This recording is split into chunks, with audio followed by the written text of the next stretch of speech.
এইবারে যেটা পড়বো সেটা হচ্ছে ওয়ার্ল্ড ওয়ার 1 শেষ হলো কীভাবে। তো আই থিঙ্ক আগের ভিডিওতে আমি বেলজিয়াম দেখাতে পারিনি, বেলজিয়াম ইজ দেয়ার। তো এই যে বেলজিয়ামে জার্মানি ইনভেড করলো, বেলজিয়াম ওই সময় নিউট্রাল কান্ট্রি ছিল, সেই কারণে ইউনাইটেড কিংডমও জার্মানির এগেনস্টে ওয়ার ডিক্লেয়ার করলো। তো নেক্সট হচ্ছে যে এই ওয়ারটা শেষ কীভাবে হলো, হোয়াট হ্যাপেন।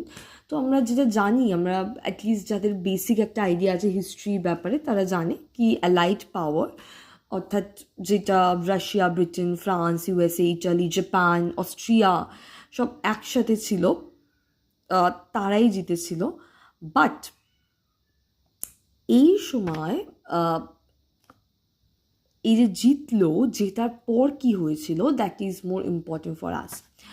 তো জেতার পর যেটা হয়েছিল সেটা হচ্ছে যে অল দ্য সেন্ট্রাল পাওয়ার মানে আমি বলেছি Germany, Austria Hungary, Bulgaria and also এই যে এইখানে অটোমান এম্পায়ার, এরা সব সেন্ট্রাল পাওয়ার ছিল। তো এই সেন্ট্রাল পাওয়ার বুঝতে পারছিল যে আমরা আস্তে আস্তে হেরে যাচ্ছি।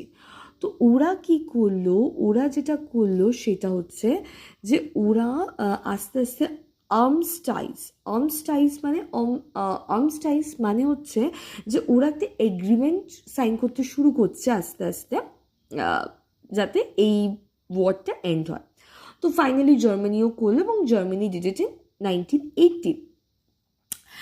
এটা একটা পার্ট গেল, বাট যেটা সব থেকে important part, that is treaty of Versailles, that is the most important part.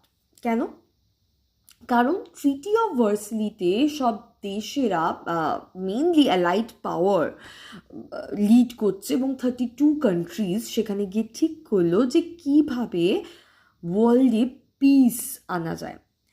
এবং এই ট্রিটি অফ ভার্সলিজের কিছু টার্ম দেওয়া হলো।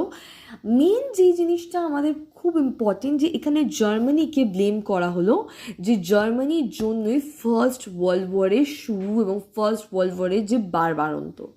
এবং জার্মানির যেটা কলোনি ছিল, জার্মানি অবভিয়াসলি ইউরোপিয়ান পাওয়ার, যেসব কলোনি ছিল সেইগুলো নিয়ে নেওয়া হলো এবং এগুলো ফ্রান্স এবং আলাদা অ্যালাইড পাওয়ারের মধ্যে ফ্রান্স আর ব্রিটেনের মধ্যে মেনলি ভাগ করে দেওয়া হলো। নেক্সট হচ্ছে জার্মানি যে মিলিটারি, সেটাকে লিমিটেড করা হলো 1 লাখ মানুষের মধ্যে, কোনো ব্যাটেলশিপ, কোনো সাবমেরিনস দেওয়া যাবে না, এবং রিপারেশন যেটা হচ্ছে যে ক্ষতিপূরণ বলতে 132 বিলিয়ন গোল্ড মার্ক করা হলো জার্মানির থেকে।